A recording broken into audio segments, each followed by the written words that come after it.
This week on the Baseline Podcast, Josh is back, which means we're going to be talking everything from college football to the NFL to baseball and so much more.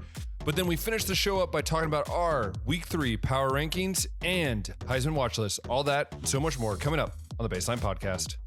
Hey, everyone. Welcome back to another episode of the Baseline Podcast, episode 56. And this week, Josh is back. As you know, last week we had Aaron on, which thank you again, Aaron. Tremendous job. Always love. And actually, if you guys listen to his rant about the college football playoff. It is one of the best rants I have ever witnessed. He put into words what I struggle to. Exactly. Get my feelings out. So I am with Aaron 100%. So hopefully I'll be clipping that this week and that will go on the Instagram.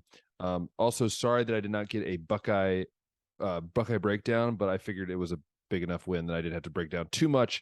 But there will be one for this week. I'll be doing that on the Toledo game. But anyways, Josh, how are you doing? Welcome back. Dude, man. So as you know, it was a rough weekend for Florida Gators fans. I'm kind of not going to lie. I fell asleep in the fourth quarter. And when I woke up to find out what happened, I wasn't even mad that I missed it. Anthony Richardson is just Anthony now, not AR-15. He has to earn that nickname rightfully. So once we play Tennessee. But Ben, enough about Florida. That's all the Florida talk you're going to hear from me today. Because we have more important things to talk about. Also, I'm rocking the Roberto Clemente Pirates jersey because today when we are recording, it is Roberto Clemente Day per the MLB.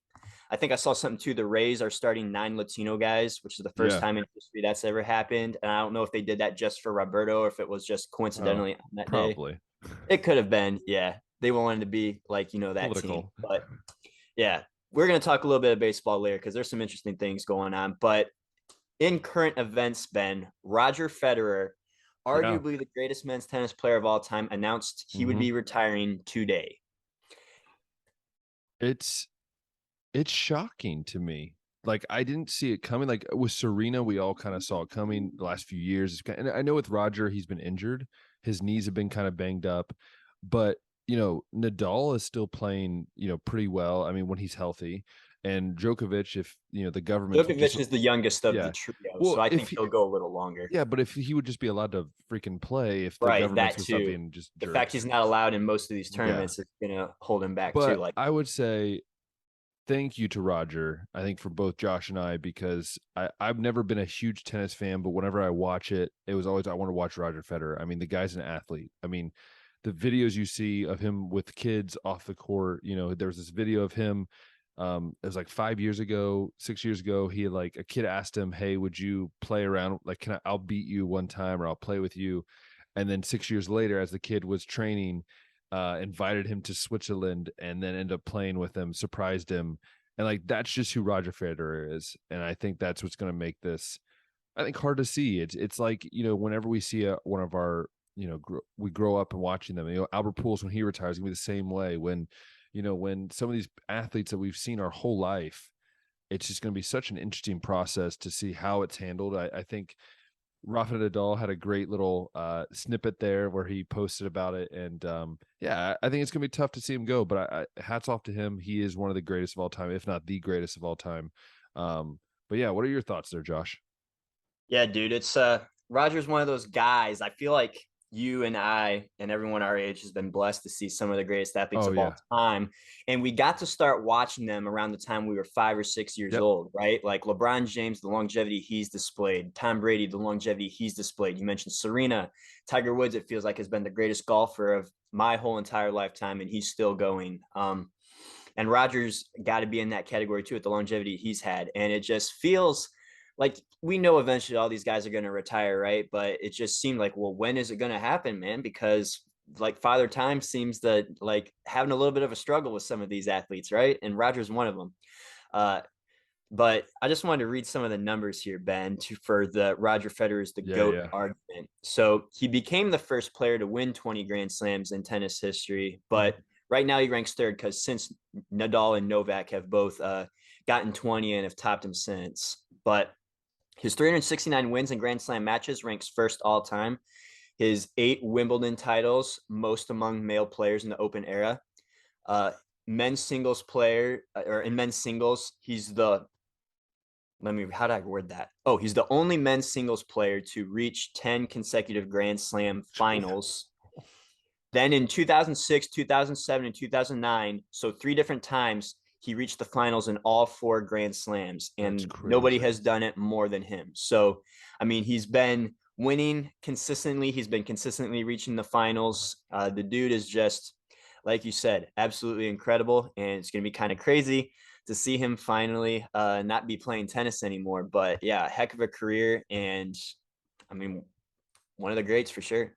Yeah, I mean he is one of the greatest, and I think Johnny Gaunt. He was our tennis expert when I was gone that one week, and Yeah. I think we all can tip our hats to probably the ones that have encouraged this generation. I mean, think about it, Josh. I mean, how many why did you decide to play a sport? Because you would watch somebody. And I think for tennis players, it's even here in Hungary, tennis is huge. And you'd hear, I was seeing what people were posting about Roger Federer, and it was a bunch of Hungarians saying, like, I started tennis because of this. And so I think it's gonna be he's gonna be truly, truly missed for sure.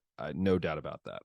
Yeah, yeah. You mentioned Johnny. I love the breakdown, or I mean, I guess the career summary he had of Serena Williams. So Yeah. hopefully this is good enough to be accepted by him if he's listening, That is because true. yeah, one of the greats. But speaking of careers ending, Ben, we had a coaching uh, Oh, this is tenure great. end this week that We called maybe it shocked too. the world, but We called it. Scott Frost. I know this is old news by now. This is coming out. It's been a week, but we got to talk about it because Nebraska fired their head coach Scott Frost. And if you guys remember listening to our college football preview, Chris Drew had me and Ben both believing that Nebraska was going to be the third best team in the Big Ten this year. I think period, not just the Big Ten West Division, but the Big Ten period. With Oh all the boy. transfers that they got, including Casey Thompson, the offense was finally going to be put back together. They had all these one-score games last year, and a lot of those were going to be flipped to wins, right? Because they got these guys that played real snaps. But Ben, what we've seen so far from Nebraska is disappointment, not from the Mhm. offense, though. The offense is one of the highest scoring in college football right now. I think Casey Thompson, their quarterback, is third in passing yards right now in all college football, but just can't get it done against South Dakota, I believe it was, Yeah. or South Dakota State, one of those. They have the opening loss against Northwestern, and Nebraska decides instead of paying $7 million for his buyout and waiting till October, they decided it was worth it to pay him another $8 million to quit now. So Yeah. now that Scott Frost is fired, are we surprised, Ben, with Nebraska starting off 1-2 that this happened, or are we just surprised maybe that it took this long? Because I I, mean, Nebraska has been nothing but patient yeah. with. I would say it's a twofold for me. I think one fold is that I think it's kind of mind-boggling, that it seems like when he lost that game in Northwestern, he was on the hot seat even more. And then the Georgia, I think just losing to Georgia Southern was just like, okay, that was the final straw, right? And people have been saying, That well, I said the wrong team. That's my yeah, bad. why didn't they the people have been saying, like, why didn't they wait till October? I'm like, I think it's simple. It's why would you drag something out that you're gonna do? Like, you're gonna do it, eat the 7 million, whatever. Like, it's one of those things where I think if you're Scott Frost, you want to leave some sort of like you want to have something to build on after you leave or after you get fired or whatever. But the second fold of this is I think the Nebraska players, I mean, you saw how they reacted to their interim coach. I don't know if you saw that video on Nebraska's Instagram and stuff, but like they were super pumped about the new interim coach, who's the first black coach, by the way, of any sport in Nebraska history, which is very fascinating. And I think there just needed to be a change. I'm not surprised that it happened. Of course, I'm not. I predicted this when we talked about it. I said it's probably going to happen right after October, but I think they wanted to go into the Oklahoma game with a fresh start, with a new look, and just say, "Hey, let's start this fresh." But I've been listening around to different people, and some of the most interesting things was like, Scott Frost is a very egotistical guy. That's what I keep hearing from everyone. I Is hear like that too. Like he's he got a just big didn't ego. get out of his own way, like too much of a micromanager, and that could have been Yeah. the reason why they had so many one-score losses. Well, yeah, and and it's I think too, when you lose to a team like Georgia Southern and you're in the Big Ten, like as a university, that's like, this is a terrible look. The second best Like, college football. Yeah. yeah. And yeah, so I don't know. I don't know what it's going to be. We'll see. I think Scott Frost will find another job. I don't know about you, but I think he'll find some offense coordinator jobs. What I'm thinking is what's going to happen. He'll probably go to who knows? He'll probably go to Alabama with Nick Saban and be an offensive analyst That's the chatter, for a right? He's year. going to go to the Nick Saban rehabilitation school and be, Yeah. get proven again that he's competent, and then be back on his feet again at a head Yeah. coaching job somewhere Well, else eventually. I would say, yeah, it's twofold. One, the first thing, like I said, was just I think they needed to make that switch in order just to I think just both ways they needed to make that switch. And I think second thing is I think the team itself, the players wanted to switch. I don't think they would ever publicly say that, but just like you seen some of the videos the last few days and they seem more excited, more alive. And so yeah, those are my thoughts. Josh, what are your thoughts on the whole situation? And who do you think maybe will replace him? Yeah, I mean, Nebraska, I think Nebraska is kind of an appealing job for a couple of reasons. One, they've proven that they're patient. They're not going to fire you after two Yeah. seasons like some of these other schools will. They have that backers. They have the loyal fan base. They have the NIL fund. So getting guys out of the portal isn't really an issue. The toughest part about recruiting at Nebraska is getting these top talented kids from California and Texas and Florida to come and leave the big city like mainstream media life into literally the middle of the cornfields. Like, you guys from Cedarville like joke about Cedarville being the cornfields. That's like literally Nebraska. Like, that is what Nebraska is, and trying to get kids to come out there is the most tricky part. But if you're able to do it, it can be really successful for you. Like, Nebraska would love it if you could just finish 8-4 or 9-3. I don't think Nebraska fans imagine that they're a tier 1 program that should be competing for a college football playoff appearance every year, like some of these other wannabes. But if you could go 8-4 at Nebraska, man, I think they'd love you. So I think that's appealing. It's kind of interesting hearing all the names are throwing around, Ben. Like, per Bet Online, Matt Campbell is the most likely candidate. He's got 4 odds. That's my thought. That's and who I I just think it don't would be. see it because Matt Campbell, I mean, he doesn't have any attachments to Nebraska. He's an Ohio guy. He's coached at Bowling Green. He's coached at Toledo. I believe he was born in Massillon. So, like, his roots are in Ohio. And right now over at Iowa State, I mean, he's kind of in a situation right now where Iowa State loves him because he's going 7-5, 8-4. They've never ever done that before. And to leave that with the big contract he has to go over to Nebraska and basically do the same thing, to me, it just kind of looks like a lateral move, or maybe even a slight decrease. So to me, I just don't see it. Some of these others that they got in there, Mickey Joseph, I believe that's the name of the interim head coach. That's the interim coach. Yeah. Yeah. Mark Stoops from Kentucky, Bill O'Brien, offensive coordinator at Alabama, Bill Jim O'Brien. Leonard. I will say Bill O'Brien and Jim Leonard are the two I think guys Bill for O'Brien's the me. most interesting one to me because if he wanted to get back into head coaching, like, he helped Penn State come back from when they got the death penalty, basically. And if he's looking to get back in the head coaching game, I would probably put him as the most likely candidate. And then they had these other like ones that definitely will never happen, like Urban Meyer, Deion Sanders, Luke Fickell, and Ndamukong Suh was even on there. And I was just like, oh my gosh, man, like, you guys are just wasting money at this point. But yeah, I think Bill O'Brien's an interesting choice. I think Hugh Freeze from Liberty, if anybody could just. I just don't think he'll want to leave though. I think he loves it at Liberty.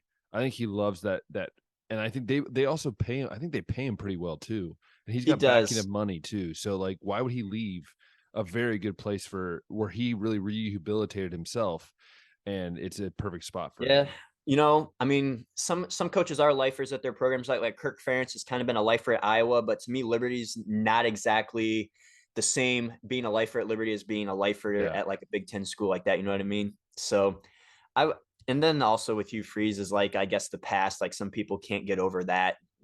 Which is messed up, but whatever. Got busted for Ole Miss. Yeah. So Gary Patterson too. I think he's another one that I would take a look at too, a former coach that was leading TCU kind of to its prominence, recruiting against some of the top schools in Texas and stealing some of the talent there, to be honest. So I would say, like, he'd be a fun one too. Maybe not. So who do you think will be it? Like, who's your like go-to right now? You think will take that job? If I had to take a guess, I honestly think Bill O'Brien, number one, I'll throw out there. I think Mickey Joseph, number two, depending on how that goes, right? Yeah, of course. And it's also kind of like the safe move, right? Like, if they can go 6-3 in these final 9 games, right? Or like just finish with a winning percentage, like, it would be very tempting for Nebraska to be like, let's just keep him in there. And that may not necessarily be the right move to do, but it is a possibility. If he can prove success as an interim, They could do that. I kind of like the Mark Stoops hire too, but I think Mark Stoops has a good thing going to Kentucky, and I don't think he's on any kind of hot seat at any moment either. Yeah.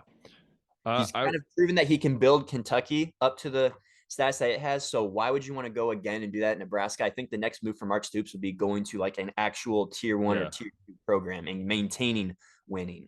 I would say for me, it's Bill O'Brien 1, Jim Leonard 2, and then 3 would be Mickey Joseph. I Yeah. think for me, I think Bill O'Brien, it would be a very smart move to get back in the head coaching if he wants to. It's a Nebraska program that's going to have the money. It's Big Ten football, which I know Bill O'Brien loves. And I think Jim Leonard just makes a lot of sense. Like They Jim need a Leonard, defensive mind yes. over there, dude, because And that's what's crushing them. and that's the thing. To be honest, though, I will say this: keep an eye for Jim Leonard, though, because if Wisconsin starts to suck a lot, they might be just sitting there waiting to get him as the head coach. So, I I'm interested to see what happens. I, I think for me, my gut's saying it's going to be Bill O'Brien or like Gary Patterson or someone like that has head coaching experience. They bring in because I don't know if they want to do the whole Frost thing again, where the guys only had like 1 or 2 years of solid coaching. Right. I don't think they're going to go to like the latest Cinderella G5 head Yeah, coach and bring them in. I think they're going to go a exactly. little bit more down the proven route. Yeah. But yeah, that's going to be interesting to watch Nebraska. On that note, too, Ben, who would you envision could be the next big name head coach to get fired? Maybe even this season or by the end of the season. That's a tough one. To me, like I'm gonna go ahead and throw out Yeah. mine. I think Jimbo Fisher could be that next one. hmm James Franklin, a close second. Mm. For I'll let me, you think about it though, and then I'll explain my Jimbo yeah, Fisher. yeah, yeah. I would say for me, Jimbo's up there in the top 3 for sure. Like Jimbo's seat is like it's burning right now. He's just trying to survive. Um, this is tough for me though because It's tough to say because I mean I hear people talking about Marcus Freeman maybe being gone, Brian yeah, Kelly maybe being gone, and it's like they're in their first season. Like I will say this. I think for me, I think this I'll rank him, I guess. I think Jimbo's one for me. I think Jimbo is on the hottest seat in the country right now. I mean, you've literally been bickering at coaches and stuff, and yet this is what's happening. I think James Franklin's at 3 for me because I think he's had enough time, and I think it's going to be a time where it's going to have to part ways at some point. Um, and 2, it's tough for me, right? Like I'm trying to figure out who that would be. But right now I'm more leaning towards um I'm more leaning towards Brian Kelly. We all know LSU is not always the most patient.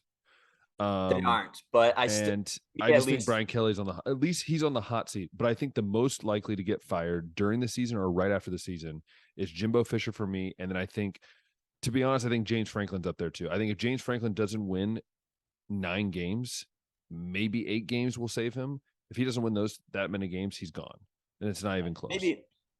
maybe Kelly's there 3 years down the road if they're still going Yeah, 7-5, 6-6, yeah. right? I want to do comment on Freeman. I think that they're giving him just a really rough like view because I mean the man has lost his starting quarterback.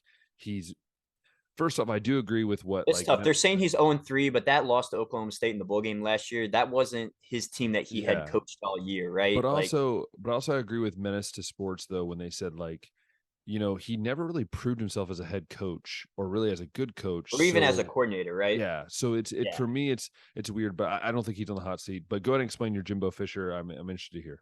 Yeah. So I would decide to take a look, dude, because I've been hearing people like our friends over at Menace to Sports, Josh Pate over at the Late Kick, Jake Crane over at Crane and Company, all talking about Jimbo Fisher and his archaic style of offense. Yeah, And it it's got me so bad. interested. It got me interested, dude, because Jimbo Fisher's background is offense and quarterbacks, Yeah, right? Like the reason that he is a head coach right now at Jameis a top Winston's. tier program is because he is an offensive genius, right? So I decided to go through all of Jimbo Fisher's teams as a head coach at Texas A&M, a head coach at Florida State, and an offensive coordinator. Or wait, Florida State? Yeah, Yeah. it'd be Florida State. I think I said so.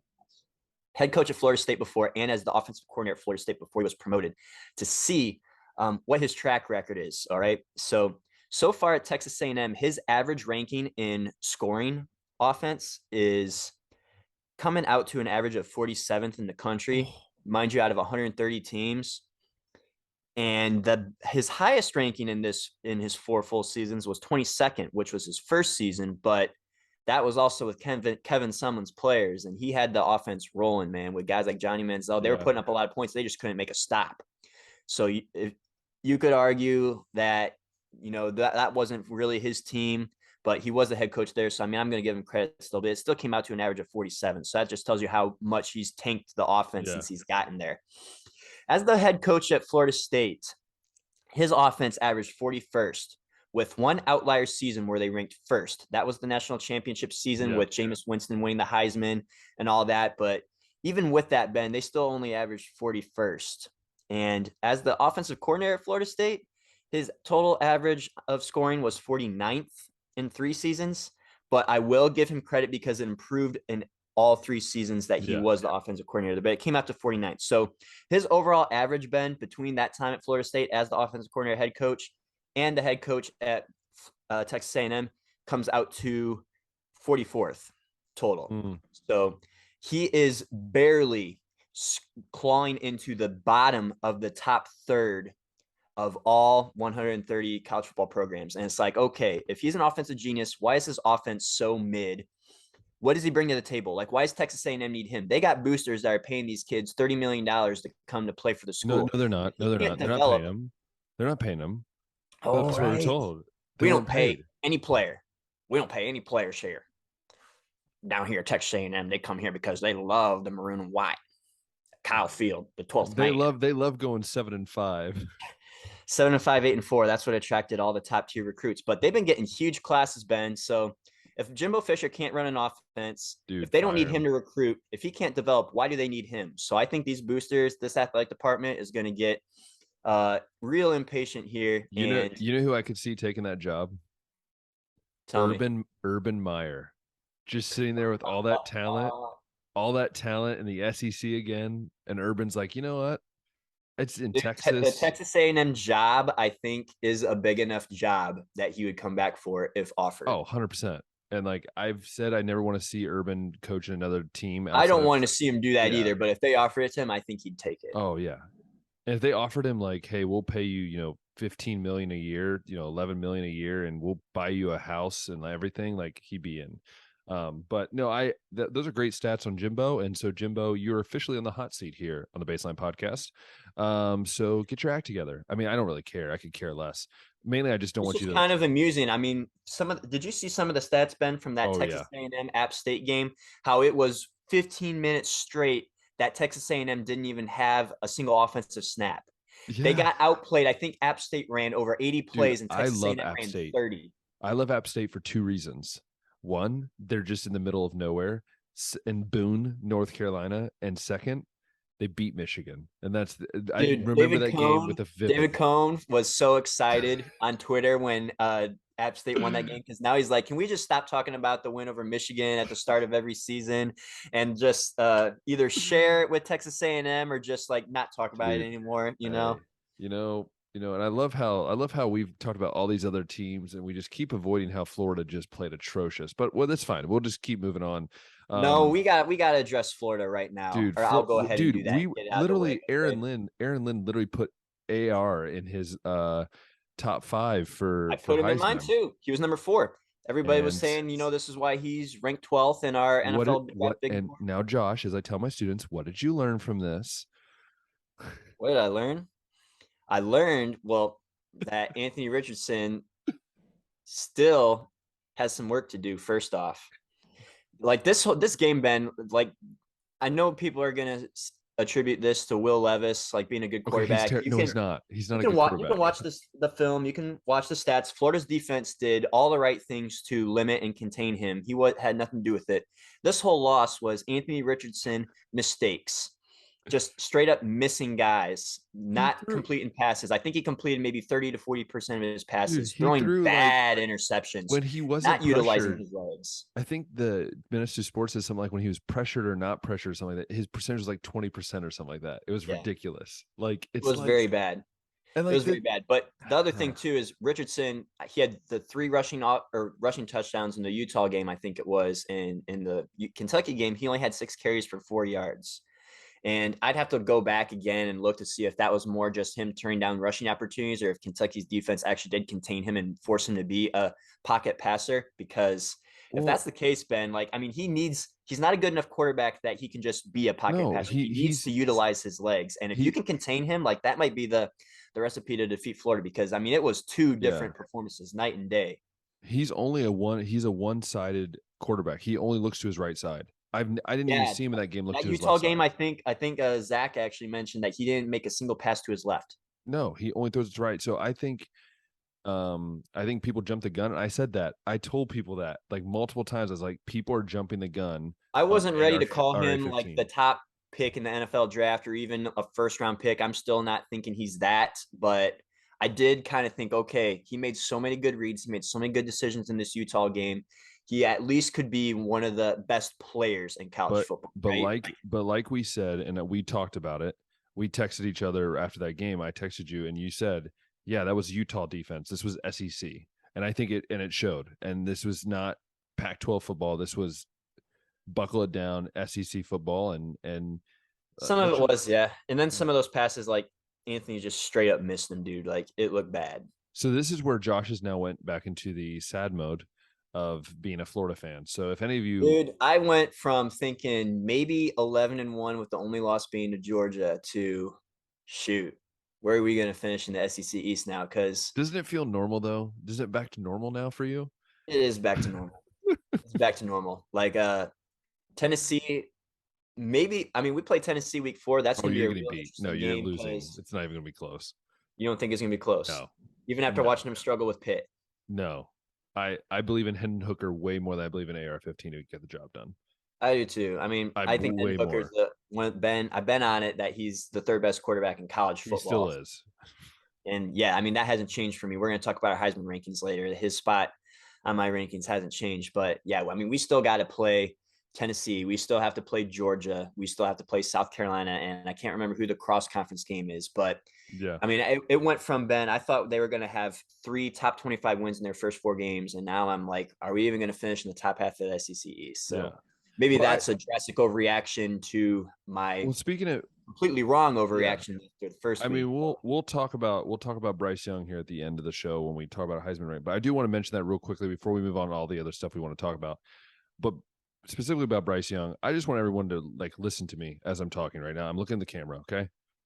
I have said, okay, I just want to say, because there was a comment on our Facebook post that I shared, okay, that I am very biased when it comes to my rankings and how I view Stroud as better than Young. I've always said Stroud and Young are like this. It's either way, right? They're literally right here, and for completely different reasons too. Yes, and if you combine them, it'd be the greatest quarterback of all time. I have said, how many times, Josh, if I've been on the show as an Ohio State fan saying Stroud needs to run? I've said this Stroud needs to run. Bryce needs to throw outside the sandbox. Exactly. And if I'm gonna be honest with that, Texas won that game. Like Alabama showed that they're going to get beat this year. I think they could get beat twice this year. I really believe that. And Texas showed that, hey, if all you do is contain Bryce Young, you make them make contain Bryce, mistakes. Dude. His receivers also didn't do so bad justice. They were so bad, not doing much to get open. And also think about it: if you get that sack at the end of that game, it's game over. If they make that Quinn sack, Ewers doesn't get hurt, dude, we might be talking about a completely different result. So, anyways, we'll talk about Bryce Young near the end of the show, but I just want to mention that because I'm tired of getting the whole like Ben's bias. I've always will be a the Florida fan got CJ number 1 too. Yeah, so don't even get me started. Anyways, Josh, what is next on the list of what we're talking about today? Yeah, so we got to talk about this this AL MVP race, Ben, because it's baseball, baby. Yes. I've saw some graphics posted on Facebook in the last day or two, so some of these stats might not be 100% accurate when the time this comes out, but Aaron Judge in the American League ranks first. He's going to be the MVP. RBIs, runs, WAR, on-base percentage, slugging percentage, OPS plus, total bases. Most seasons, this is an absolute lock for AL MVP. But the reason it is not is because Shohei Ohtani, his 34 home runs ranks third in the American League. His 534 slugging percentage ranks eighth. So you might say Aaron Judge is the better hitter, but Shohei's also one of the best pitchers in the league, dude. 188 strikeouts ranks fourth. His 255 ERA ranks sixth. So he's not only one of the best hitters in the league, he's one of the best pitchers. Dude. And does sub Aaron Judge hitting, but also incredible pitching do it for him. I saw this funny joke too. I can't remember who said it, but they mentioned Aaron Judge has an ERA of 0. So case closed. Hey, I have said this, Josh, and you know this. I've said this since we started doing the podcast together. I believe that Shohei Ohtani should win the MVP every single year until someone else can do it. I've said this. The most valuable player on your team is a guy that can pitch very well and a guy can hit.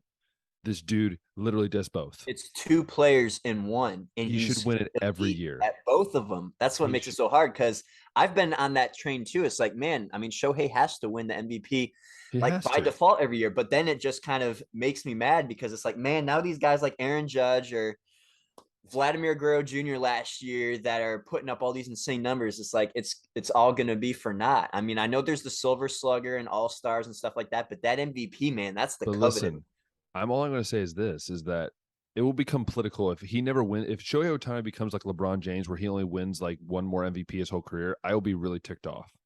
Also, dude, Aaron Judge, I mean, there's people that think Aaron Judge should have won the MVP in 2017 instead of Jose Altuve too. What if Aaron Judge becomes like the Kobe Bryant that only has one MVP but ends up being one of the greatest of all time? And then like our grandkids are looking back in time being like, how did Aaron Judge only win like one or no MVPs? You know what I mean? It's true. And so I think it's going to be crazy. I mean, we know it's just funny to see all the different teams, right, in the AL that are in this race. You have, the Guardians, who I'm pulling for because my Reds. Oh wait, here's my time.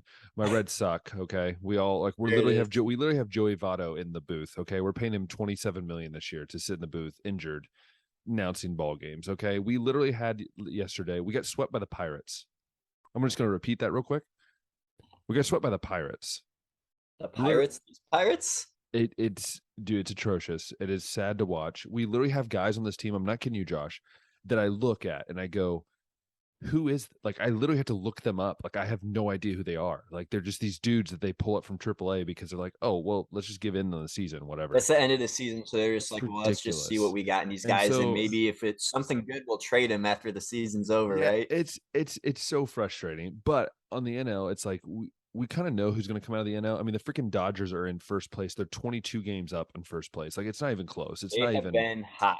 Dude, we were talking about that the last time. I think they're the only team in the National League that has, or actually the only team in Major League Baseball right now that has punched their ticket to the postseason. There's still scenarios where, like, the New York Mets, the Atlanta Braves, the Houston Astros could all not make it still. But the Dodgers are so far ahead out there in that NL West.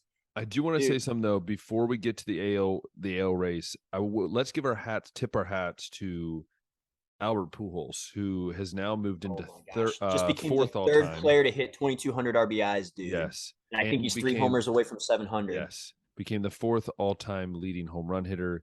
As you all know, I shared a few weeks ago, and I shared with Aaron as well, how much, really Albert's really meant to me and when I play baseball. So, dude, I want him to get 700, and I swear I will, I'll be so mad if he, I think he'll get it because he's been hitting like the cover off the ball. But if he doesn't, we need to get like extra games that should count. Like the postseason game should count for him. I'm just saying. Yeah, we got to do something, dude. But yeah, right now the Dodgers got a 20.5 game lead over the Padres, dude. After the Padres made that blockbuster trade for Juan Soto and Josh Bell, dude.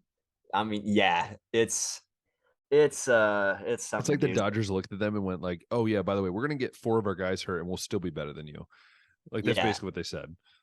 Yeah, the Dodgers, dude, it's crazy, man, because they've been doing this all year with guys. Clay Thompson's brother too, Cody Bellinger, like not playing up to par.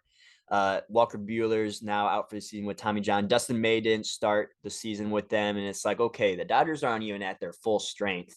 They have Trace Thompson though. They have Trace Thompson, Clay Thompson's brother, who's having a comeback year, having a pretty good year. I think it's Tyler Anderson, who's also stepped up into pitching a rotation for them. So it's just like they got all these guys now. And then you have the Reds. Like they're literally their AAA team is better than the Reds team. Yeah. like in But general. I mean, guys like Mookie Betts have been heating up as the season has gone on, and guys like Justin Turner have been heating up as the season's gone on. Freddie Freeman has been playing at a near MVP level for them, and it's just I look across the National League, dude, and I mean the only team that I think could maybe take them is the Atlanta Braves, but the Braves also gotta fight for that division too, and it's close because right now they're only a half game back behind the Mets, dude. The Mets have been kind of slumping, the Braves have been kind of heating up. Yep. And then we got the Guardians over in the AL, which I'm pulling for. Dude, after the last time that we spoke, I was telling you how insane the Guardians bullpen or the Indians bullpen, Cleveland's bullpen has been. And the only thing that concerns me, while they got all this batting average, and all these hits, they haven't been getting any runs. And then Yeah. after that, they went through a 39 inning stretch, mostly against the Baltimore Orioles, where they didn't score a run. And I was like, there it is, dude. That's why they aren't going to go far this postseason. Out of all the division leaders right now, dude, you know who has the least amount of wins? The Guardians, sorry. Yes, Cleveland. Yankees right now got 87. The Astros got 93. The Mets got 89. The Cardinals got 84. Dodgers got 98. And then there's Cleveland with 76, dude. Oh my goodness. Yeah, that just speaks to how bad the division is too. The White Sox have actually jumped the Twins now for second place with a 74-70 record. Dude, I love baseball. Baseball's just fun this time of year. It is fun. It is a good time. These races are heating up, dude. So it's going to be interesting to see who ends up coming out of that AL Central, dude. Because right now, like I said, Cleveland 76 wins. Then the White Sox are 3 games back. The Twins are 4.5 back. We got a couple weeks left of the season. Yankees, I mean, they got a 6.5 game lead over Toronto, but that division's definitely not settled yet. And Tampa Bay in third place is only 7 games back. The only one that we definitely, like we said, don't have anything to worry about is the Dodgers, because that 20 game lead, man, they could lose their final 20 games and Padres ain't catching them. So, dude, it's gonna be a crazy end of the year. It's always hard because I'm so into football now. So, and also the Reds suck, so I don't really pay can I attention just to share them. this fun stat that I just Yes, noticed? please do it. Standings too. The Dodgers run differential is plus Yes. 118. Yes. You want to know who the second closest run It's like differential 60. is in the league?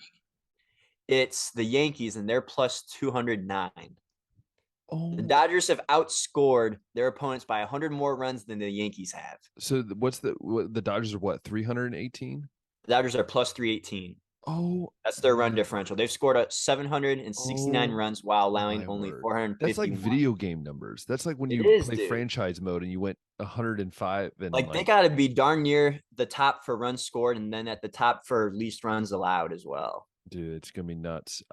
Anyways, it's a crazy time for baseball. I'm excited. We'll see what happens. We'll give our predictions when the postseason comes. We'll do a whole prediction thing for the postseason as that comes. But Josh, we had some football games in the NFL this past week.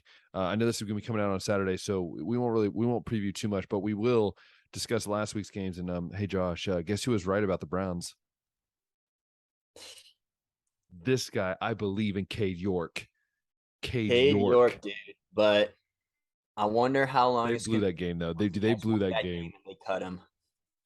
Stop it, dude. The Browns blew that game. They had that game in They the had bag. every chance to lose it, dude, with the way Jacoby Brissett played. And then I heard, I didn't get to watch it again because I had to work, but I heard there was this like sketchy roughing the passer call. Yeah. Okay. So what happened was basically like he didn't. It was one of those. I like, saw the clip, and Brissett yeah, still had the ball in his hand, yeah. dude. It's like, oh my gosh, that's But I'm bad. like, the amount of times in our life, right? We look back at the playoffs with the Chiefs, and we didn't get that penalty call. And you look back at all the other times the Browns have been gypped with penalty calls. I'm like, I'll take it. I'll take They one. have been on the wrong side of a lot of bad calls. And yeah, I guess it's just kind of and for the Cleveland fans to end up with, I guess, on the right side of one, right? And for me, though, the fact that we beat Baker, like Aaron's very much like he hates the Browns now. He always used to support, like at least cheer for them. He's a Detroit Lions fan, so I'm like, I don't know what he's talking about. But he just hates what they did to them. And I'm like, look, I get it. People aren't happy, but I'm like, I'm a Browns fan still. Like, if you don't like, I always tell people like, Browns fans that tell me like, oh, I hate what the Browns do. I'm like, stop being a Browns fan. Like, then just stop cheering for them. Like, I get it. They handled it badly, but to see what this Browns team can do, this is what I've decided, Josh, is that they just need to hand it off to Chubb and Hunt every play of the game because they can't throw the ball to save their life. They can't, dude. There's nobody out there that can catch either outside of Amari. Like, Dude, it is, dude. Kareem Hunt it's literally, bad. like, they literally. I think what's going to happen is, I believe this. They're going to be able to re-sign him because I think he's going to be willing. If they play him at like a fullback position, I think Kareem Hunt would be okay with that if he still gets his touches. So maybe we can They're keep gonna have Kareem to Hunt pay him longer. like that I too, though. know we will, yeah. But They're no, gonna have so money. the Browns win. That means I'm 1-0. Josh is 0-1 for Browns track of, I'll pick him. yeah, pick Shall of. we pick another game this Sunday No, so we're picking I the can get a Browns chance game to for be sure. one No, and we're one, and picking. you No, can we're have a chance picking. to be 1-1? We're picking the Browns game again. We're doing this every week because you We're just gonna don't pick the believe in Browns them. game. You don't believe in them, and I do. Well, look, regardless of how the game against Carolina went, I'm picking them to beat the Jets. All right. There's nothing in New York that could convince me otherwise, other than if we had another COVID outbreak in Cleveland and half of our starters were wiped out and we had to play practice squad members at all of our starting cornerback positions like that situation in 2020 when we were in a must-win game with the Yeah, Jets and lost that one. That's the only time that I would maybe consider that the Jets and Joe Flacco had a chance. But yeah, you're not going to catch me picking against Cleveland and this I week. will pick Cleveland Browns, and I pick them winning 24-10. 24-10. The Browns Yeah, winning this game. it's going to be And I think straight up. I think Chubb runs for 150. That'd be cool for my fantasy football teams, but it's not going to be pretty football. Like if you're a casual football fan, this is The not going to Browns be the are game not. to The Browns are watch. not going to have a Browns pretty. defense is Yeah, good enough that they're going to hold the Jets probably to under 10 points. I'm going to go ahead and say the Jets get 9, right? I'm not even going to let them get a touchdown. Or maybe there's a safety thrown in there. I don't know. dude. All I Iowa know, Hawkeyes football has shown that anything's possible, right? For dude. All I scoring know, points, all I man. know is But that. back to the Jets prediction. So I'm going to say the Jets get 9, and Cleveland's going Okay. to end up with maybe they crack the 20-point mark, and I'll go ahead and say they get 21. We'll go with 21. So How's that? 21-9. 21 I to go 9. 24-10. So let us know how we do. This is the one time I will be rooting against Garrett Wilson to not have a freaking amazing game. But no, let's talk about just like, let's briefly, before we go into our Heisman and power rankings for the week, let's just briefly talk about some other games that popped out to you, and we can talk about them. Well, dude, I think right now the Seattle San Francisco game got a lot more interesting with how week 1 went, with Seattle getting the surprise win over Russell Wilson and the Denver Broncos. And then the 49ers, I mean, it was Trey Lance's first start. It was in Chicago. If you guys saw the condition of Soldier Dude, it Field, you'd was be like, oh, these nasty. stat lines make sense. It makes sense why Justin Fields barely completed half his passes and only had 120 yards. And it makes sense that Trey Lance would have done even worse. So I'm curious to see both of these teams now because, I mean, that it's the NFC West is interesting. A I'm little more, very mad though. I'm very mad that the Broncos lost because now my prediction for the Super Bowl is really dude. looking You and bad. I both had Denver winning the division, but you had them as far going to the Super Bowl. I didn't Yeah. go that far. I feel I look very terrible comfortable now. with my Buffalo Bills pick after watching how they shellacked the Rams. Dude, but the Seahawks did lose Jamal Adams for the season, found out today. So Jamal Adams Really? is done for the year for the Seahawks. But I will say that I still believe in the Broncos. I believe in Russell Wilson. I mean, I felt like he was treated very poorly by Seattle's fans. I'm just gonna say that, like, straight up. Like the guy gave you a Super Bowl. Like, stop treating him like dirt. Like, seriously. Like, the Yeah, that man was literally.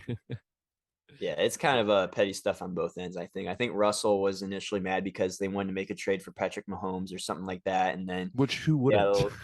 yeah, yeah, I don't know. But yeah, so that's a game that maybe wasn't so interesting a week ago. That is interesting now And to the me. Bears won.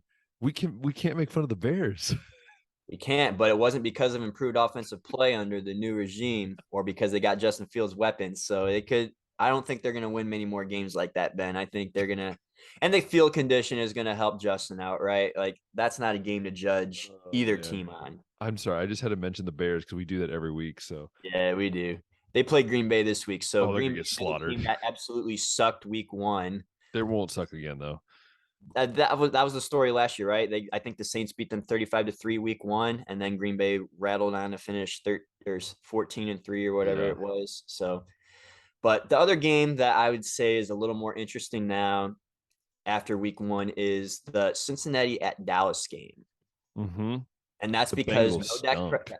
That's because the Bengals did stink. Pittsburgh made Joe Burrow look really bad. Evan McPherson, the kicker for Cincinnati, looked really bad. And Dallas, on the flip side, lost Dak Prescott for the Yeah. foreseeable future. So how Shocker. are they going to hang in there now with a division that's very winnable? But the Yeah. way that Washington looked and the way that Philly looked week one, dude, it's like, man, now Dallas, they got to win some of these games now and steal them where they can until Dak gets back fully healthy. You know, the Bengals to me, I text my brother, of course I had to. He didn't respond back, but I would just say this about the Bengals. I said the Bengals made it to the Super Bowl, I think a tad early. And I think there's all this hype and they have to live up to this hype. And I think Joe Burrow just caught himself with a very like ticked off Steelers team that everyone said they're going to finish last. But people forget the Steelers defense is still freaking good. The Like defense it is didn't go anywhere. it's the And most money being spent on a defense in the league, I believe, right? exactly. And you have Minka Fitzpatrick, you have TJ Watt, who, by the way, they found out great news that he's not out for the season. He'll be back in about 6 weeks.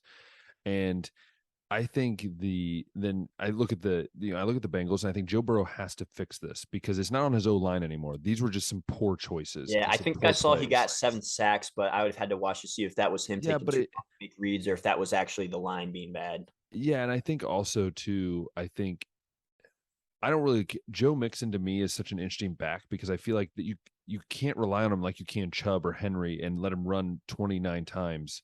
You can, but I don't know if that's really what he is in the sense of a running back. And then I look at the Cowboys and I picked them. Remember earlier when we did our predictions, I was like, yeah, they're like the surprise team for me. They're a Yeah, team that I Dallas think was could your make it, surprise right? team. The Saints were my surprise And team. so now I'm like, well, I truly believe that if Dak doesn't come back healthy or whenever he comes back, I think they could easily go like 5-12, It ain't gonna be four good, and dude. 13. I mean, I really do. I think that's the thing is that the reason they're a surprise team for me is like I think they could easily go 9-8, or they could easily go 5-12. So this is where Right. I think Jerry Jones has to make a decision and be like, I need to step back from football. I think Jerry Jones needs to make that decision. Like, I need to step back from running the operations and let someone really do this job because I think Jerry's hurting this team just with some of the choices he's made. And so, yeah, I think it's gonna be a really interesting game. Actually have the Bengals coming out on top on that game. I think they'll end up winning probably by, I don't know, 10, but it's not going to be a pretty game. I think it's another game. It's not going to be that pretty. So Yeah. Monday night we got a doubleheader too. Tennessee at Buffalo, Minnesota at it's gonna Philly. be a But good game. I think the game that everybody's gonna have their eyes on Sunday at 1 o'clock is Tampa Bay at New Orleans. Dude, Saints pulling them. I Saints gonna think win the this game. Saints have beaten Tom Brady in 3 of the last 4 matchups they've had. I think I Saints gonna win saw this on game. the NFL Network when they were doing fancy talk and stuff. Taysom Hill, that's my guy. Saints did almost lose to the Falcons last week, but made a comeback again. Atlanta blows the lead, and no surprise there, No right? surprise. No surprise. But Tampa Bay's offense didn't look the best against Dallas either.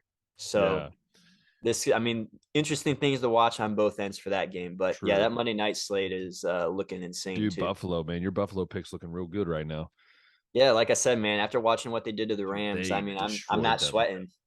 I mean, I'm sweating because both of my picks teams look terrible. So Yeah. the Broncos and the Rams look terrible. So I mean, it's just gonna be one of those. And I have the Rams winning back-to-back Super Bowls, which is now looking like a terrible pick. But it's still early. We'll see what Right. happens.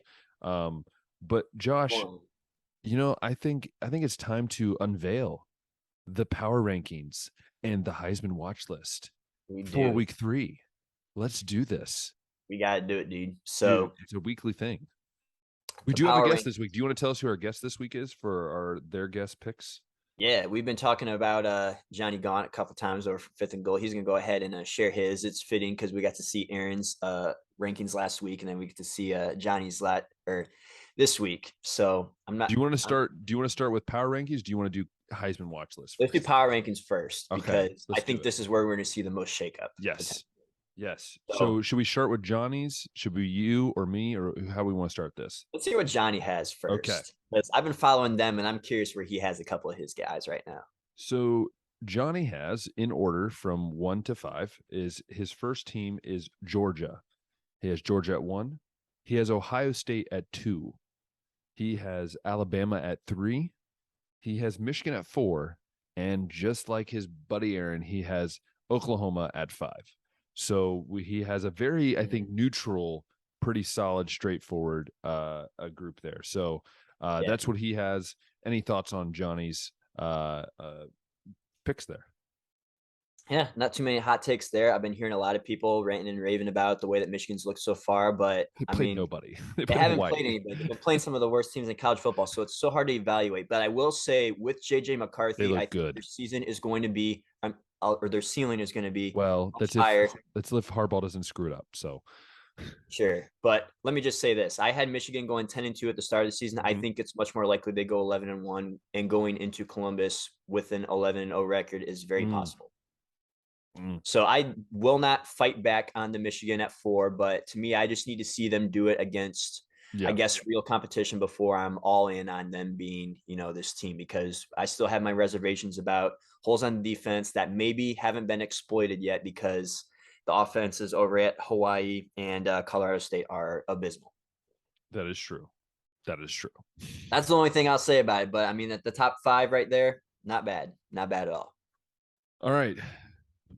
I should say my thoughts on it. So my thoughts on it is I think Oklahoma to me is still like if they beat I don't know. Oklahoma is a weird one for me. You'll hear mine coming up. But Are kind of interesting, dude. I'd yeah, like it's to an see their interesting one for defense me. get tested Yeah. against Nebraska's offense. Yeah. So that's gonna be the interesting one for me. But Josh, we are here for you. What is your power rankings for week 3? Is there much change? No change? What's it looking like? Not much. Johnny and I agree on the top 3, Okay. and the top 3 teams I've had all year have been the same 3, just in different orders, and they aren't in different order once again, but they're the same as Johnny. So Georgia 1, Ohio State 2, Alabama 3. Mm-hmm. I got Georgia has done it 2 times in a row, Ben. One against a respectable Power 5 team, once against an abysmal team I can't even remember who it was. So, I mean, Georgia's got all the recruits, all the talent still. They're looking like the best team so far in my book, offensively and Yeah. defensively. Stetson Bennett is looking so good on the stat line so far. It's Okay. crazy. We Jumps bashed him a little bit. we did.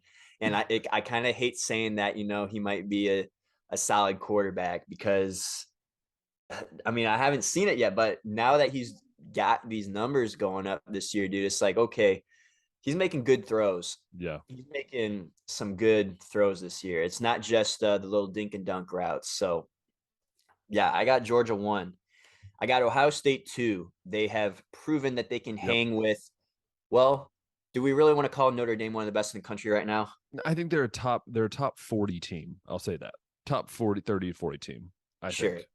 Notre Dame's a respectable program, Yeah. though. Much more respectable than anybody that Michigan has Yeah. played so far, And right? Much more respectable than Arkansas State wasn't that bad. They actually played pretty well. they They did were good actually a enough good to make team. Denzel Yeah. Burke look bad. Look, we don't even talk about that. Oh man. Don't even talk about that.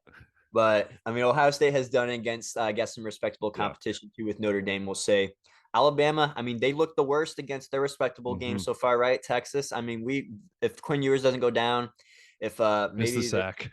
some things, yeah, if there's just a couple of different things that go differently, maybe Texas coming out that win right there. So Bama definitely has some things they got to clean up. So I think I had them at 1 before, but they're gonna be down at 3 right now. Still one of the best in the country. I just got to see them fix some things up because I know the talent's there. Number 4, I believe I had USC there last week, and once again, I got USC here as well. So I think a lot of the team is gelling together right now. They are making some big plays on defense, which I know it hasn't been anybody big, but we haven't seen that from USC. Yeah. So they are looking complete, a much more complete Lincoln Riley team than what we are used to seeing at Oklahoma. And then 5, I'm still going to throw Utah in there because, I mean, I really do think that the Florida game is going to be looked at as respectable football for being at the Swamp, being week 1. If they can still run the table, they're going to be fine. So I got them at 5, and I got Michigan just on the outside looking at 6, just because I still got to see it against, I guess, a team in the Big Ten. Yeah. I got to see them do it against a respectable team. See those how the defense reacts to an offense that's a little bit more competent. Yeah. It's crazy to think how just a week can change opinions on these things. Like that's why I'm trying not to let too much change, right? Like I'm not going to sink Utah because they lost to Florida, and I mean, Florida doesn't look like as good of a team as what I thought they did either, right after that loss to Kentucky. Yeah. But I've had a lot of respect for Utah coming into this season, and there's still a lot there. So I'm not going to Yeah. drop them off just yet. So is it my turn? I think it's my turn, right? Yeah, it's my It turn. is your turn, sir. So mine actually stayed the same. So I'm Okay. going to go over it again. So Georgia is at 1. I had them 1 last week. I had Ohio State at 2. So I'm going to talk about Georgia. Georgia, again, I have to give props to Stetson Bennett. Hats off to you, sir. You've proven me wrong. Their defense is just sick. It's disgusting. They've been very good, and I think they're the best team right now in college football. And I think Ohio State this last week proved that they don't need Jackson Smith and Jigba, and that their defense is deeper than we realize. Like, yes, Denzel Burke struggled, but this defense, these linebackers are unreal.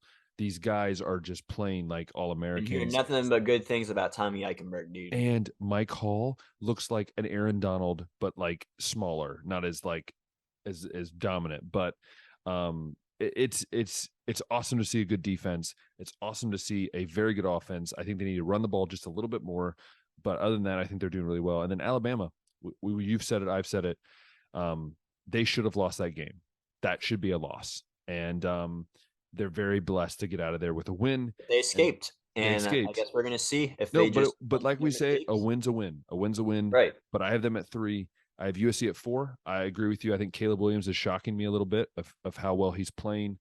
I think USC will be a team that's up there in the top 4, top 5 at the end of the year. And I was actually thinking about putting Michigan State up here at 5. I really was. Michigan State. I was, but I decided that's just, you're crazy, Ben. So I decided I don't want to do Oklahoma.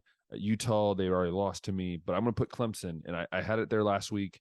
I think Clemson's a team that is slowly but surely starting to put pieces together, and I hate to say that as a Ohio State fan, but somehow Dabo just seems to always have his team there whenever they need to be there, and so I have Clemson at 5.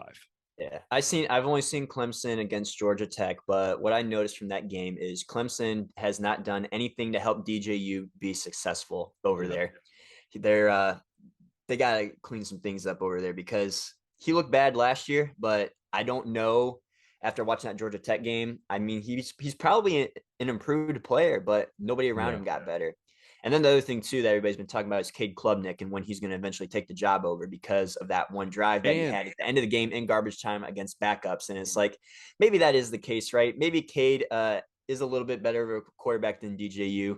Maybe he has the team believing in him a little bit more. I don't know, but that's going to be probably the most interesting quarterback battle to watch as the season goes on. Now that we know that JJ McCarthy is a starter in Michigan, now the attention has shifted to kind of when does Cade Klubnik take over, if ever. You know what happens is that when Stroud leaves, because I don't know if Ryan Day trusts it, and I've heard the Menace Sports guy talk about it. Oh, Ugalungale or whatever you pronounce his name. Ugalungale. He's going to Ohio State. Calling it now. He goes to Ohio State, rocks it for 1 year until we have Ravinola. He'd be the whatever bridge until Dylan Raiola. Yeah. So, anyways, that is our power rankings. Make sure you check those out on our Instagram at baseline.podcast. I'll be posting those. You'll probably have actually already seen them by the time this comes out, but they'll be out. Now we move on to our Heisman list, which is always interesting because Josh always seems to throw someone in there that is just out the wazoo. But we are going to do this. Should we do Johnny's again? Start with Johnny's. Let me do mine because since you brought up a guy that out of the wazoo, because I want to reiterate too, these are 5 guys that I think are going to be there by the end of the year too. Like, I'm not trying to say guys that should win. Like, Will Anderson definitely is one of the best players in college football. I just don't think they're going to put him there because he had the insane numbers last year. And I think this year it's going to be tough to top those numbers. He's going to have to do something absolutely insane to get there. So I don't think he's going to get it. So where is he going with this? Anyway, the top 3 have not changed though, Ben. CJ Stroud 1, okay. Bryce Young 2, Hendon Hooker 3. CJ, all the arm talent in the world. I would take him number 1 overall in the NFL draft. I just got to see a little bit of that dog in him, dude. And so far this season, it looks like he is the same as last year. Maybe he's improved a little bit in, I guess, his arm talent. But the things that I really wanted to see him improve on, like put the team on his back more, be tough, run when it's necessary, scramble a little bit, make plays with his legs. He's not doing that yet, but still number 1 in my mind. Number 2, I got Bryce. He's going to be the quarterback of one of the best teams in college football and the defending champ, the defending Heisman winner. So he's going to be invited at least. I don't think he'll win it, but he's going to be invited. And I mean, we didn't throw much outside of what Zach calls the sandbox, right? Like 10 yards in the center of the field, 10 yards downfield in the center. Doesn't throw outside the hashes, like throws over 10 yards outside the hashes. You know, those are the big time throws. He's not really making a whole lot of those. And from the Texas game, watching that cut up, maybe it's because he doesn't have the receiver talent right now to do that. Last year, he definitely had all the talent in the world. He was making bombs to Jameson Williams, but I think his receivers are going to keep him from even being able to grow in that area. But Bryce Young at 2. I got Hendon Hooker at 3. I think he's the third best quarterback in college football. He helped Tennessee to that or grit that victory out over Pitt. I think he's going to have plenty of opportunities to show growth and a lot of big games that are going to put him on the big stage. And between passing and running, he's going to have some insane stats by the end of the season. Mm-hmm.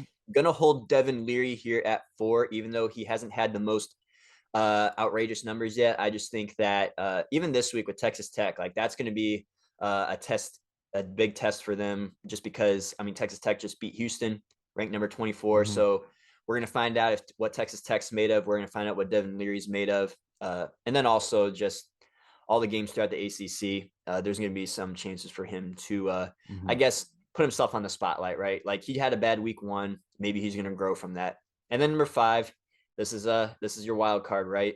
So the Heisman, we talk about it being like a stat award sometimes. And who has better stats right now than Drake May, the quarterback over at North Carolina? Oh, been winging it, dude. He's got almost 1,000 yards already in 3 games, and North Carolina is still only winning games by 1 score because the defense is abysmal. So if Drake May can maintain this pace, maybe North Carolina can go 12-0, dude. Wow. Who knows? But Drake May, I'm going to put him at 5th for I guess the stat award, right? Like he's not going to win the Heisman, but he might get an invite if his numbers maintain this pace.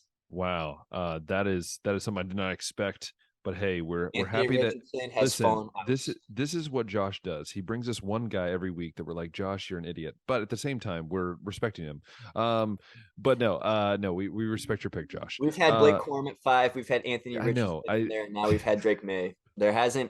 I'm trying not to overreact as much with my Heisman candidates, because these are still guys I think are some of the best players in college football. And also there's a lot of guys that are just getting a lot of big stats against bad teams right now. So I don't want to necessarily hold that against some guys that have been playing big games that maybe haven't had the chance to put up those numbers. Yeah. So yeah, should we hear Johnny's? Should we hear Johnny's? Well, it's up to you if you want to throw out Johnny's. If you want to throw out yours, let's do Johnny's. I'll finish. Let's do Johnny's. So his this week, Aaron's, it's sort of similar to Aaron's, it's not too far off, but he has Bryce Young at 1, which kind of shocks me a little bit, but you know, it is what it is.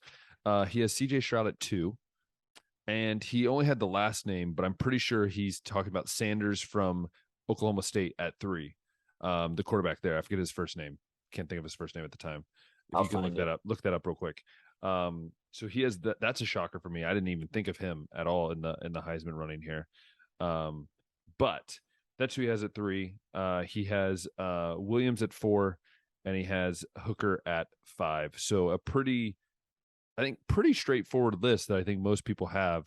So Spencer Sanders, I believe that's who he has. He didn't put the last name, the first name, but I'm guessing that's who it is. So those are his 5 guys. Anything? I don't think anything shocks you there. I mean, it's pretty much, I think, straightforward there. Maybe Sanders, but I mean, right now a lot of people have arguments because of the competition they've been playing. Yeah, of course. Yeah, so that's what it is. But here we go. It's my turn, and Josh, I've got a surprise in here for you. Are you going to be a biased Ohio State fan? Put CJ Stroud at 1. Okay, well, I already did that, and I'm going to do it again because Brian Grant, I called you out by name this time, Brian, because you don't even listen to our podcast, obviously, because you just comment on our Facebook stuff. But we don't have a Facebook page. You just commented on my own personal page, and then my dad decided to go in there and decided to start playing mediator. My wife wanted to say something. I'm like, guys, we're not turning this to war. We're not trying to fight. We're just having a friendly conversation. I know. But here we go. Josh can probably guess what my top 3 are. They haven't changed. It goes CJ Stroud at 1.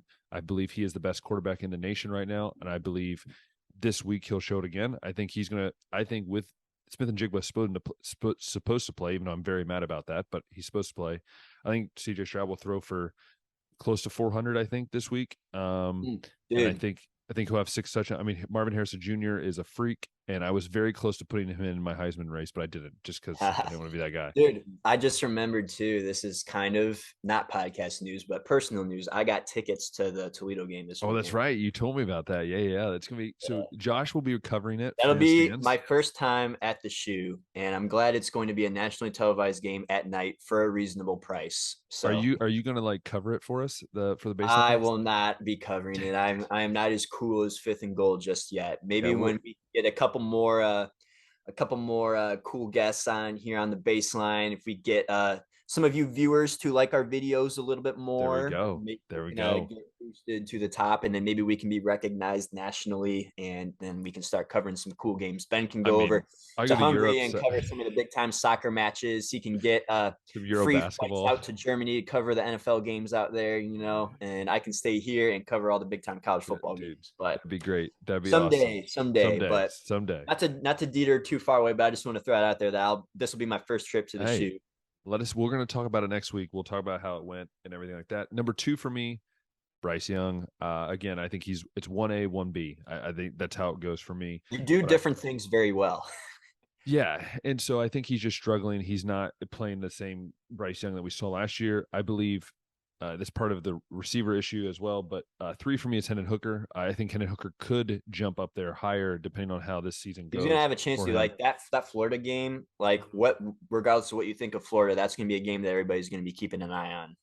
Yeah, what is your thoughts on him? Do you think he has to win the Heisman? Do you think they have to win 10 games? I think in order for Hendon Hooker to win the Heisman, they Yeah. gotta. I mean, they gotta take down. Uh, they gotta take down some of the big giants, right, dude? Like they gotta get a win over Georgia. They gotta at least win 10 games. I don't. I mean, when was the last Heisman winner that wasn't like in the national championship game or in the playoff? Can we even think of that right now? Would it have been Johnny Manziel Yeah, I think it would have with been Texas Johnny A&M in Manziel. 2012? Yeah. Because after him, I remember it being Jameis Winston and Marcus Mariota, and I think Derrick Henry got in there. Yeah.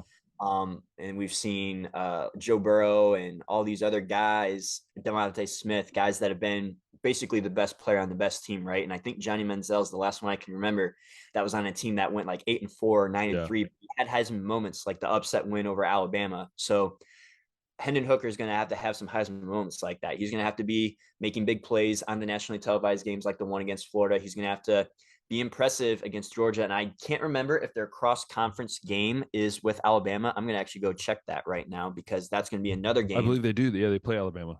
That's the They play cross Alabama. conference game. Okay. Yeah. Because that's going to be another one that, or another opportunity, I guess, he's going to have all the eyes of the media on him, and he's gonna have to ball out. Yeah, so they're gonna go at LSU too, dude. And regardless of what you think of LSU, playing at Death Valley's tough. They got a home game against Alabama, so that's gonna be helpful. They host Kentucky. They got to go to Georgia, dude. At Georgia is gonna be a tough one too, but plenty of opportunities there. I think if Tennessee goes at least 10-2 there, maybe Hendon Hooker has a chance. But Yeah. I'm just gonna. We've seen it before, but it's been a while. Johnny Manziel was the last one. That was a decade ago. So I just think that guys like CJ Stroud, Bryce Young are going to have a little bit more, I guess. They already kind of have a head start, and I don't think they're going to do too much to lose that head start. Yeah. Then Hooker's going to have to straight up ball out, man. Yeah. So Hendon Hooker's up there for me at 3. 4 for me is where it starts changing and it gets weird because I've been against this guy since the beginning as a quarterback. Are you going to say JJ McCarthy? No, I'm not. I'm going to say Stetson Bennett. Stetson Bennett at 4. is at 4 for me. Hey, if you prove me wrong, you deserve this. Like I believe he could be there if he keeps having this year he's having. He's at 4 for me. We'll get back to him in a second. And then at 5 is Braylon Allen still. Braylon Allen still sticks at 5 for me. Travion Henderson drops out for now. He just hasn't been carrying the ball enough for me to feel like the volume, and that's kind of why Blake Corum dropped out for me, dude, because he only has 164 rushing yards right now, and I know that his yards per carry is insanely high, but I mean, if you're going to be a Heisman invite as a running back, you got to have insane numbers. Yeah, so Braylon Allen's still at 5 for me, but yeah, Stetson Bennett. Again, hats off. You've earned my respect, and now you are in my Heisman watch list, which is It's crazy. Dude, I hope that. Georgia gets upset by South Carolina this week. Stetson has like a 10 for 25 game, and then you basically AR-15 to yourself, just like I did. You know what? But at least with me is I don't root for Florida. You are not rooting for Georgia in that either, but I don't really care. You threw him in there, and then he had a bad game. Yeah. So that is our picks for the week. Those are our topics for the week. That is the update. Yes, updates, everything like that. And we're super excited to keep bringing you this content. Again, my Buckeye breakdown will be on for this coming week. Sorry, I didn't have one for the Arkansas State game, but there will be one for Toledo game. I'll be dropping that hopefully on Sunday this time. I was away with family last week, so I wasn't able to do that right away. So hopefully I'll be able to do it this week and drop it for you guys. I'm super excited about that. That's been fun. But also I'll be hopefully clipping together the Aaron Lynn rant, and it will be going on for college football season because it's hilarious. If you haven't checked it out, go check out our old episode from last week with Aaron Lynn. He just goes off on college football playoff, and it's great. I loved it. So check that out. Again, thank you guys so much. I know sometimes, it's weird for us sometimes because we're recording at different times. Like right now it's 2:30 in the morning, my time. But we're here. It's gonna be changing up though, man. Like my That's true. Yeah. A little bit easier from here. We're gonna be on a little bit more of a consistent schedule and dropping episodes. Go to bed a little bit earlier. Yeah, and dropping episodes at more consistent. But again, we appreciate all you guys' love and support. I mean, I love getting the messages and new followers on Instagram and things like that. Slowly but surely over the next year, I think we'll start branching out to more things. But right now we're trying to focus on getting the best content we can to you guys and the best guests and everything like that. So that way it's more flowing and it just can be more enjoyable for you and for us as well. It makes it more enjoyable for us. So thank you for that. If you've loved this episode on YouTube, go ahead and click that thumbs up button, hit the subscribe button, hit that notification bell. You can check out all the old episodes. You can hear Josh's weird takes, his weird stories. You can hear, my thing. Make sure you comment below who's going to have a better record for a Browns game predictions this year. Right now I'm 1-0. He's 0-1. Just want to repeat that again. And who's going to finish higher? Will it be Ben or will it be Josh? Comment that below and we'll see what happens with that. And yeah. And then, also, if you listen on Spotify and Apple Podcasts, make sure you guys go ahead and star it, share it, and let everyone know that, hey, the Baseline Podcast is where it's meant to be. It's where you're supposed to be. We are trying to be the new upbeat, positive sports talk show that can actually be enjoyable and not enjoyable, I guess. That's the way it's saying. Anything you got to say, Josh, before we head out for the weekend? One other final note. I'd just like to point out to Jared, since I know he's definitely listening, that the Bengals are the only team in the AFC North that doesn't have a win right now. This is why I love Josh. This might be the only week we get to say this, that the Bengals are the only winless team. So got to get that in there. We'll see what they do against Dallas, if they recover, if they can take on Dallas, the Dakless Dallas Cowboys. But this is why I love Josh, because he just randomly just thinks of things in his head and then just says, wait, before we go. I was just checking the Browns schedule to see like if there's a potential game we might differ on that I could catch you on. Maybe. No, you're not. Right now, I got the one game down right now, and you could win by default by picking exactly how I do the rest of the year and win by once. I was like, well, I got to pick differently from you one time then, and I'll have chances to do that with Pittsburgh and Atlanta, but again. Hey, it's the way it works. But Josh, thank you so much, Josh. This has been a good episode of the podcast. It's been a good one. And it's good to be back. We're back and rolling. So again, we'll see you guys all next week. Make sure you go out and have some fun, watch some college football. And until next time, we'll see ya.